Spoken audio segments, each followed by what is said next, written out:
Remember, there's some pretty important information here in the disclaimer. You might want to give the video a quick pause and read it.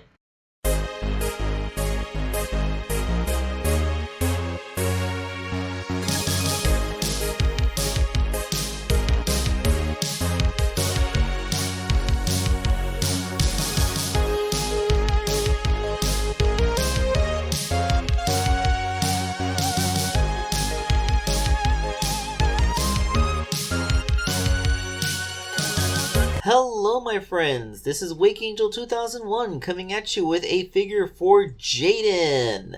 It is Whisper the Wolf.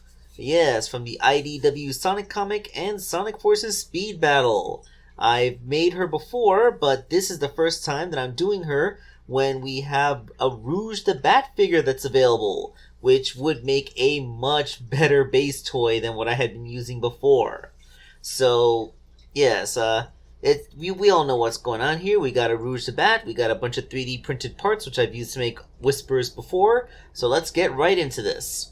The first thing I did was modify the torso a little bit, and similar to Bunny Rabbit, it's actually pretty surprising how similar Whisper's outfit is to Rouge's. All I had to do was make the top of the little heart shape a little pointier, and then add some sculpt to the size of the heart to blend the lines in to make it look like Whisper's top.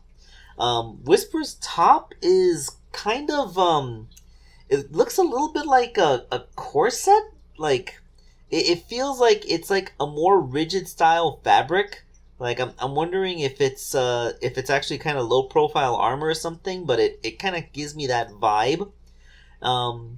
And anyway, with the way that there's seams going down the front like that, it actually does kind of look like, you know, the scenes that they put on one of those strapless bunny costumes. So even then, like, that she kind of has that much in common with Bunny Rabbit, doesn't she? The tail is 3D printed as usual, and after cutting Rouge's tail off, I drilled a small hole in the rear and stuck it in there. I made sure to put it at a lower angle so that it wouldn't, you know, go up into her cloak. And here's where I'm actually a little proud.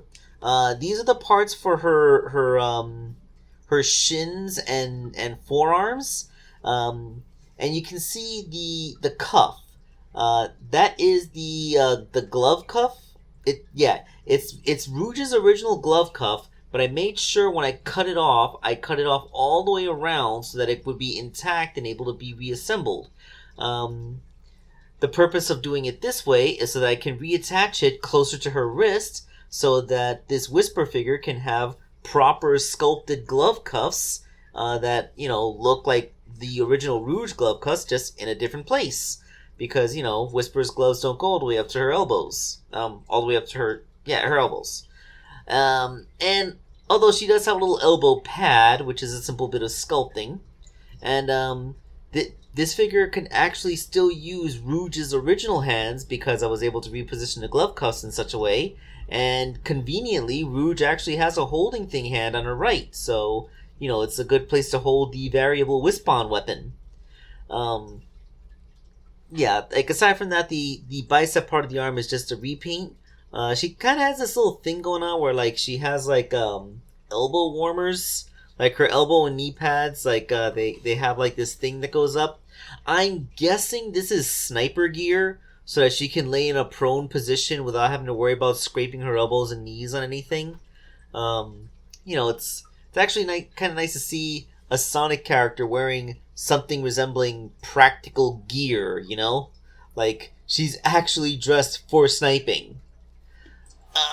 When I made the legs, I did a very similar modification that I did with Princess Sally. That is, you know, fitting Rouge's legs into the boots in such a way that the hips would still be at the same height, so that I'm not accidentally making the figure any taller or shorter. And with all that assembled, we have a torso. Well, not a torso, we have a body. Now, if you look closely at her neck peg, you might see that it's been wrapped up. This is a very important thing that we're going to get into later. The thing is, like, it's a little bit flawed here. I didn't take another picture. What I did after this was I peeled that electrical tape off of the neck peg, and then I took an X-Acto knife to carve away the mushroom peg, and then rewrapped it in electrical tape again. enhanced with crazy glue to make sure that it wouldn't come peeling off afterwards.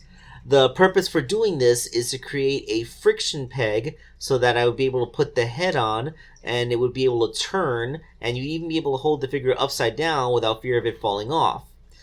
This is so that I could accommodate the head swap gimmick. Yeah, you might have seen in the pile of 3D printed parts at the beginning of the video, but Whisper has two heads. One is her civilian mode head, where she's not wearing anything, and the other is her with the mask on the side of her head. I didn't really make a third head with her fully wearing the mask, because that doesn't really look that good anyway. But the one on the left, it comes from the fan-made model, which I used before, and the one on the right is based off of her official model from Speed Battle. You can see that it's slightly less detailed. And I know some people might point out the tips of the ears. Yeah, when I printed the Speed Battle model, the tips of the ears got really messed up. I don't know, they printed like blobby. I guess they were just too fine a point for my printer to pick up. But yes, it's not that big a difference. You don't really notice when they're in person. It's just that my camera magnifies everything. But yes, we have Whisper with two different heads, so you can have two different looks. And that being said, at this point, like, her civilian mode is done. So if Jayden ever wants to display Whisper just like chilling out and hanging out with her friends, well, here we go. This is her civilian look. But now we need to make her gear for battle mode. The first thing I did was the cloak. This is the shape. It's a circle cut, with just the right amount of cut to make it into a cone of the appropriate size and shape. And the fabric that I used to make the cloak is a denim scrap, which I got from the tailor shop at my job. Now, I know this. You may be thinking that this is breaking my embargo on soft goods, but in this case, it's okay because the cloak doesn't actually have to be attached to the figure. This is basically just a cone of fabric with a couple little things stuck on the sides to look like the little pouches on the sides. Yeah, I went the extra mile because this is a customized figure and not something that I'm just keeping for myself. So that you can pop the head off, put this on over her neck peg, and then put her other head on to make Whisper in full battle dress. So now she has her little sniper cloak and is ready to, shoot things.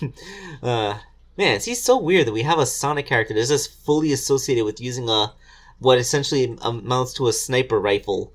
Like, it just seems really weird to do that. But I guess Sonic Forces did introduce the whole concept of the gun.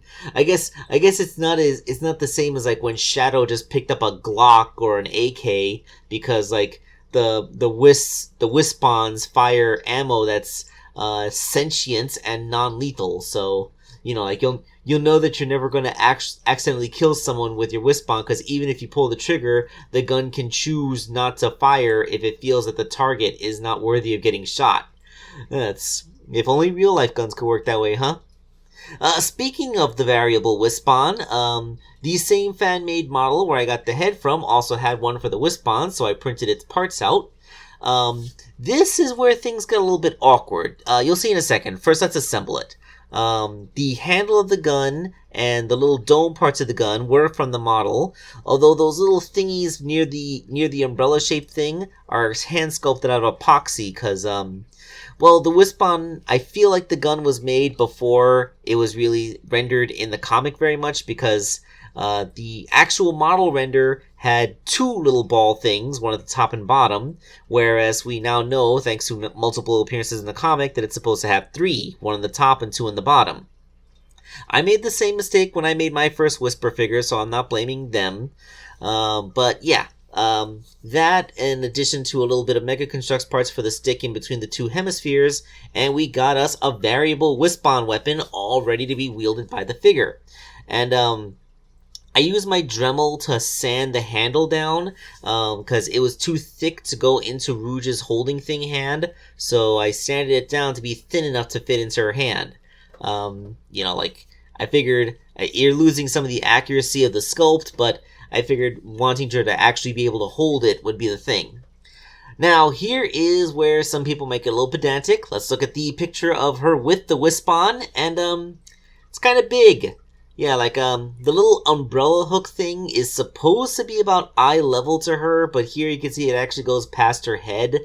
I would blame the size of the handle for this. When I made the Wispon, I made it so that the handle was the same length as Rouge's hand width. That would be, so that you would put the handle into her hand and she'd be able to hold it. So the thing that I scaled was the handle. And the fact that the gun is this much bigger shows that something went wrong with the scaling somewhere. I'm guessing that Whisper's hands are probably, in the fan-made model, proportionally smaller. You'd be surprised what a couple of percentage size difference does, so I think that might have been the issue. But even though it is a little bit bigger and somewhat unwieldy, she can still hold it and point it.